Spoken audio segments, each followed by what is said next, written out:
Let's grab our Red Ryder BB guns and head back to Cleveland Street. Let's get into it.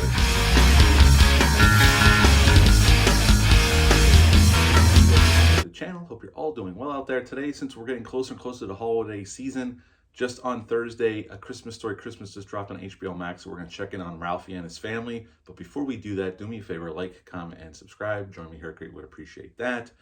Yes, today we're going to talk about A Christmas Story Christmas, a direct sequel to the original A Christmas Story, starring Peter Billingsley and Darren McGavin. Now, sadly, Darren McGavin passed away back in 2006, so obviously he was not able to come back to reprise his role, but his character does loom large over most of the plot of this story, and we're going to talk about it. Now, Peter Billingsley is back to play Ralphie Parker, or Ralph Parker at this point, as an adult, and we meet him right in the beginning of the film. This is going to be a spoiler review. It did drop on Thursday, so if you haven't seen it yet, stop the video, go watch it, and come back and check out the rest of this review. Yes, at the beginning of the film, we're reintroduced to Ralph Parker. He took a year off from work. Him and his wife have saved up enough money for him to try his hand at becoming a published writer. And Ralphie still has fantasies in his head. We do cutaways throughout the film of him fantasizing or thinking about different situations, and it's no different here than it was in the original film. Just now he's an adult. He's married and has two children, a boy and a girl, and they're getting ready for Christmas. His mom and his dad, the old man, are coming for Christmas. He lives in Chicago, and his parents still live in Indiana, small town Indiana, where he grew up, where we saw in the first film. The phone rings, and sadly it's his mom telling him that the old man had passed away. So right in the beginning, we see some flashback scenes from the original film. They don't overdo it here, I'll give them credit, although they do pull at those nostalgia heartstrings, especially if you're a big fan of the original film, as I am. I grew up on that film. I love A Christmas Story. Matter of fact, I'm going to review it for this Christmas as my big Christmas movie review. I usually do one Christmas film a year. That's going to be mine this year. So it was a perfect time for this to drop. It was announced, last year, that we were going to get an HBO Max direct sequel to the original, Peter Billingsley coming back. Vince Vaughn is a producer on this film through their Wild West production banner, so that's pretty cool that they're still friends and they're still working together. But then we see Ralphie going back to Cleveland Street. The house looks great, and he takes his wife and his children back, and we see his mom. Now, the original actor who played his mother did not come back. She retired from acting in 2007, so she was unable to come back, plus she's much older now. But the new actress, which I'm forgetting her name, is really good as the mother here, and definitely does a nice job stepping in for the original actress.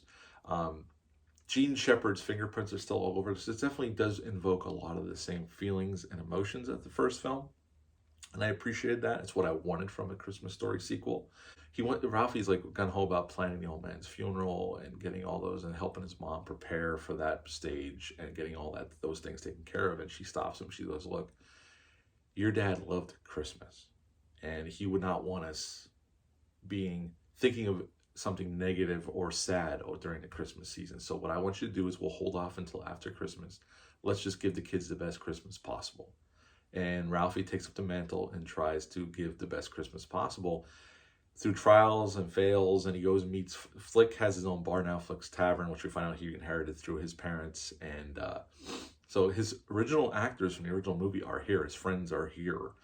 Even Zach Ward comes back as Scarlet Farkas. We see him in a scene towards the end of the film, which is actually a pretty good scene with him and Ralphie.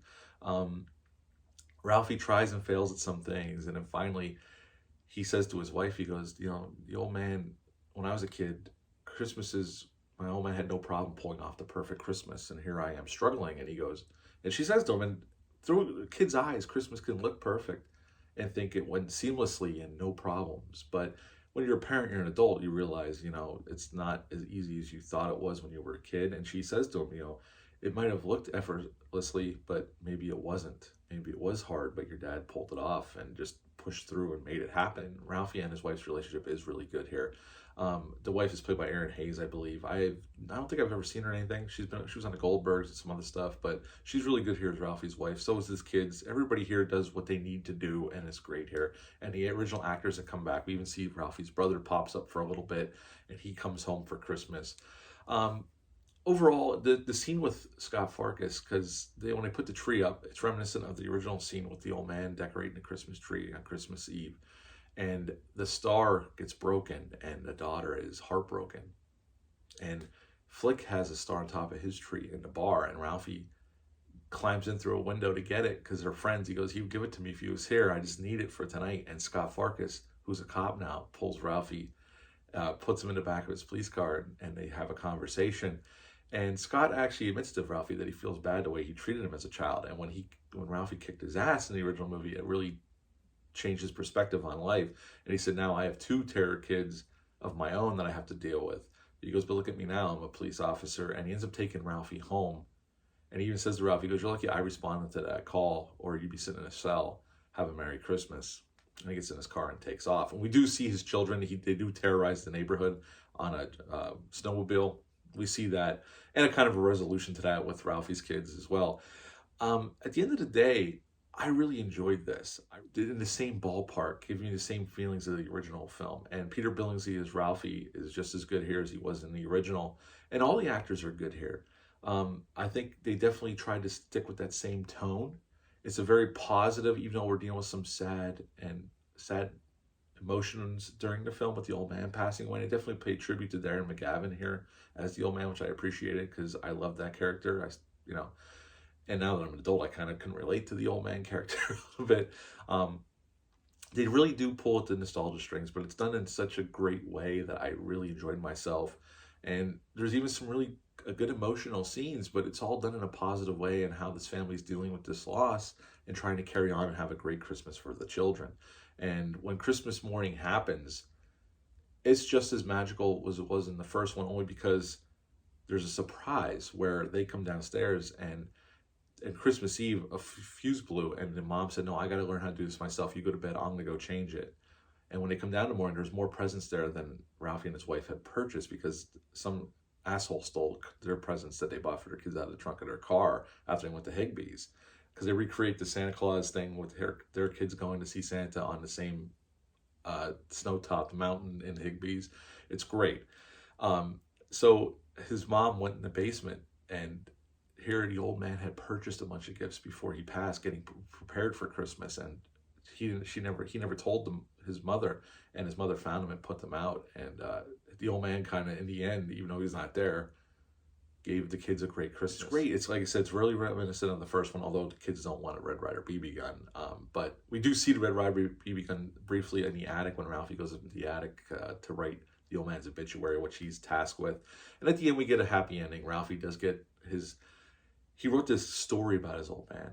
A true story, but a story about his old man instead of a regular obituary. And his wife sent it in, and the publisher loved it, put it in the paper, and they asked him for more. So at the end, Ralphie is going to write more. And I thought it had a satisfying conclusion. They don't really need to make any more. I mean, if they did, I'd watch it, but I thought this was a really good sequel to the original film.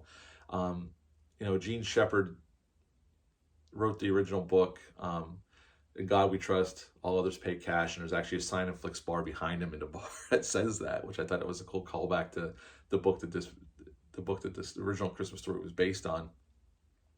But it's just a really well done family Christmas movie. I enjoyed it. I laughed. I cried a little bit because really major emotional moments, especially if you love the first film. There's definitely some emotional moments for sure. At the end of the day, I was completely satisfied with this. Peter Billingsley and Vince Vaughn did a nice job with it, and I would give this one an 8.5 out of 10. I really enjoyed it, and it's a very positive, yes, sad moments, but a very positive Christmas film, and it definitely is a nice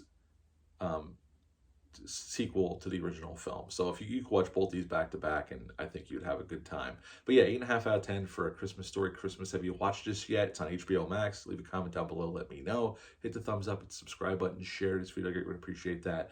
I'll be back with a review for Blood Rage. It's for Thanksgiving. But until then, bye.